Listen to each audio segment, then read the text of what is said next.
महानगरों की बड़ी खबर के इस बुलेटिन में आप सभी का स्वागत है। मैं हूं आपके साथ अमन चोपड़ा। आपको महानगरों की हर छोटी बड़ी खबर हम दिखाने की इस बुलेटिन के जरिए कोशिश करेंगे। आपको बताएंगे आखिर दिल्ली के मुख्यमंत्री अरविंद केजरीवाल ने क्यों कहा है कि राजधानी में कोरोना पर भविष्यवाणी गलत साबित हुई है।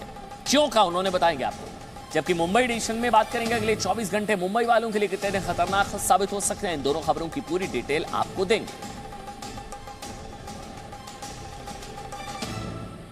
लेकिन इससे पहले एक बड़ी खबर, एक ब्रेकिंग न्यूज इस वक्त आपको जल्दी से दे देते हैं। राम जन्मभूमि पर नेपाल के विदेश मंत्री का विवादित बयान रामायण की पुष्टि के लिए पर्याप्त प्रमाण नहीं है। ये जो विदेश मंत्री हैं वो कह रहे हैं, नेपाल के विदेश मंत्री कह रहे हैं, इनका नाम है प्रदीप ग्यावली। वो कह रहे हैं कि रामायण पर रिसर्च से इतिहास बदल जाएगा। आपको पता होगा पहले केपी शर्मा ओली की तरफ से कहा गया था, फिर सफाई आई थी नेपाल के विदेश मंत्रालय की तरफ से, लेकिन अब प्रदीप ग्यावली तो एक कदम आगे बढ़ गए नेपाल के विदेश मंत्री। वो तो कह रहे हैं कि अभी और रिसर्च होगी तो फिर इतिहास ही बदल जाएगा, अयोध्या का इतिहास बदल जाएगा। आपको याद होगा नेपाल के प्रधानमंत्री केपी शर्मा ओली ने कहा था कि प्रभु श्री राम जहां पैदा हुए वो अयोध्या तो नेपाल में है। नेपाल के विदेश मंत्री प्रदीप ग्यावली दावा कर रहे हैं कि रिसर्च से अयोध्या का इतिहास बदल जाएगा। इससे पहले सोमवार को नेपाल के प्रधानमंत्री केपी शर्मा ओली ने भी अयोध्या को लेकर विवादित बयान दिया था। जब उनके बयान की आलोचना हुई तब कल नेपाल के विदेश मंत्रालय ने सफाई दी। कहा था कि पीएम ओली के बयान का मकसद अयोध्या के महत्व और मूल्यों का अपमान नहीं था। लेकिन आज एक बार फिर नेपाल के विदेश मंत्री अपने प्रधानमंत्री केपी शर्मा ओली के सुर में सुर मिलाते दिख रहे हैं। यानी सवाल उस अयोध्या का है जो भगवान श्री राम की नगरी है। यहाँ करोड़ों हिंदुओं की आस्था बसती है। वैसे एक तरीके से ऐसा है वो खुद फंस गए हैं ये सब बोलकर केपी शर्मा ओली। कहा जाता नहीं कि एक झूठ को सच साबित करने के लिए 100 झूठ बोलने पड़ते हैं। अब एक एक करके हो ये रहा है कि केपी शर्मा ओली ने जो कहा उनको बचाने के लिए पूरी कैबिनेट झूठ बोल रही है प्रभु श्री राम को लेकर। वैसे आज प्रधानमंत्री नरेंद्र मोदी ने देश के युवाओं के साथ दुनिया को भी बड़ा संदेश दिया। देखिए, विश्व युवा कौशल दिवस के मौके पर प्रधानमंत्री नरेंद्र मोदी ने युवाओं को हुनर संदेश दिया। उन्होंने कहा कि युवाओं में स्किल से ही भारत आत्मनिर्भर बनेगा। जबकि भारत और यूरोपीय संघ के बीच वर्चुअल शिखर सम्मेलन में पीएम मोदी ने कहा कि वैश्विक अर्थव्यवस्था मुश्किलों के दौर से गुजर रही है, का सामना कर रही है और आने वाले दिनों में भारत यूरोप के बीच आर्थिक और सांस्कृतिक संबंध और मजबूत होंगे। स्किल का अर्थ है आप कोई नया हुनर सीखें। जैसे कि आपने लकड़ी के एक टुकड़े से कुर्सी बनाना सीखा तो आपका हुनर हुआ। आपने लकड़ी के उस टुकड़े की कीमत भी बढ़ा दी, वैल्यू एडिशन किया। लेकिन ये कीमत बनी रहे इसके लिए नया सीखते रहना पड़ता है। और कुछ नया सीखते रहने का मतलब ही है रीस्किल। और हमारी जो स्किल है उसका और विस्तार करना। जैसे छोटे मोटे फर्नीचर बनाते बनाते आप और भी चीजें सीखते गए, पूरा का पूरा ऑफिस डिजाइन करने लग गए, तो वो हो गया अपस्किल। भारत ईयू पार्टनरशिप आर्थिक पुनर्निर्माण में और एक मानव केंद्रित और मानवता केंद्रित ग्लोबलाइजेशन के निर्माण में महत्वपूर्ण भूमिका निभा सकती है। तत्कालीन चुनौतियों के अलावा क्लाइमेट चेंज जैसे लॉन्ग टर्म चैलेंजेस भी हम दोनों के लिए ही प्राथमिकता है। चलिए एक बार आपको जल्दी से महानगरों की इस बड़ी खबर में जल्दी से आपको कोरोना अपडेट दे देते हैं। पहले ऑल इंडिया लेवल आपके लिए जानना जरूरी है। देश का कोरोना अपडेट क्या है ये आपको पता होना चाहिए। देखिए, इस वक्त 24 घंटे में रिकॉर्ड आपको बता दें 29,429 नए केसेस सामने आए हैं।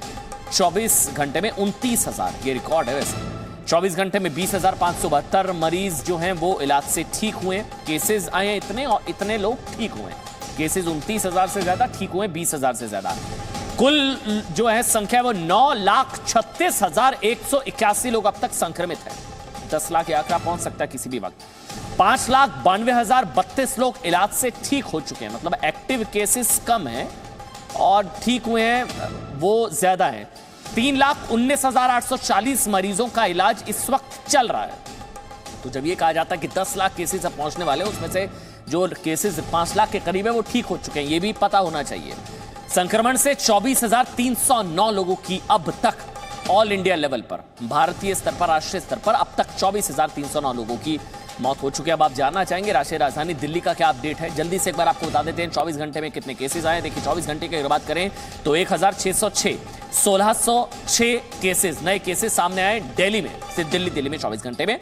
1924 मरीज जो है इलाज से ठीक हुए 24 घंटे में, 1600 केसेस आए हैं, 1924 मरीज ठीक हुए हैं। कुल मिलाकर अगर देखा जाए तो दिल्ली में 1,15,346 लोग अब तक संक्रमित हो चुके हैं।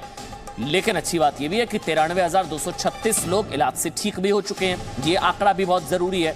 18,664 मरीजों का इलाज जो है इस वक्त भी चल रहा है और 3,446 लोगों की मौत हो चुकी है। ये दिल्ली की हम बात करें, जो मैं आंकड़े लगातार आपको दे रहा हूं, 3,446। और कोरोना संक्रमण से ठीक होने वालों की जो रिकवरी रेट है वो भी आपके लिए जानना जरूरी है। दिल्ली में जो है वो 80% के पार पहुंच चुका है, ये बहुत अच्छी चीज है। वैसे आपको बता दें मुख्यमंत्री अरविंद केजरीवाल ने कहा है कि 15 जुलाई तक दिल्ली में 2.25 लाख कोरोना मामलों की भविष्यवाणी की गई थी, लेकिन सबके सामूहिक प्रयासों की वजह से आज के मामले में उस भविष्यवाणी के आधे केसेस हैं। जून में जिस तेजी से केस बढ़ रहे थे पहले हफ्ते में, उसके हिसाब से केंद्र सरकार के फॉर्मूले के हिसाब से आज तक 2.25 लाख केस हो जाने चाहिए थे दिल्ली में। लेकिन पिछले 1.5 महीने में जिस तरह से हम सब लोगों ने मिलके, दिल्ली के 2 करोड़ लोगों ने मिलके, दिल्ली सरकार ने मिलके, केंद्र सरकार ने मिलके, सब लोगों ने मिलके जो प्रयास किए, अनुमान था 1,34,000 केस एक्टिव होंगे, केवल 18,600 केस एक्टिव हैं। हमने 15,500 बेड्स का इंतजाम कर लिया है, लेकिन आज उनमें केवल 4,000 बेड भरे हुए हैं, बाकी सारे बेड खाली हैं। तो स्थिति काफी नियंत्रण में नजर आ रही है आज। लेकिन लगभग 81% जो रिकवरी रेट है, 80.83% जो रिकवरी रेट है वो बहुत अच्छा है दिल्ली की, अगर खासकर बात की जाए। और साथ ही कोरोना संक्रमण काल में आज छात्रों के लिए अच्छी खबर आई है, वो भी आपके लिए जानना जरूरी है। आज सीबीएसई ने 10वीं के नतीजे जारी किए हैं, 10th के रिजल्ट्स आए हैं। नतीजों में 91.46 यानी कि लगभग 91.5% छात्र छात्राएं जो है वो पास हुए हैं। इसके अलावा पिछले साल के मुकाबले अगर हम बात करें तो 0.36% ज्यादा विद्यार्थी पास हुए हैं। पिछली बार से इतने ज्यादा छात्र पास हुए हैं।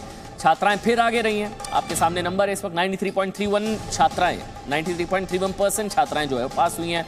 और छात्रों के मुकाबले छात्राएं 3% छात्राएं ज्यादा हैं।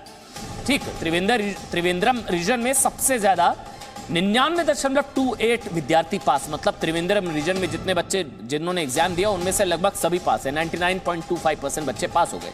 दिल्ली रीजन की अगर बात करें तो लगभग 14% बच्चे नहीं पास हुए, लेकिन 86% इनफैक्ट जो है बच्चे पास हुए। पूरे रिजल्ट, पूरे नतीजे जो है CBSE results.nic.in पर उपलब्ध हैं। ये आज की एक और बड़ी खबर। Presenting B News app, available on Google Play and App Store. Download it now.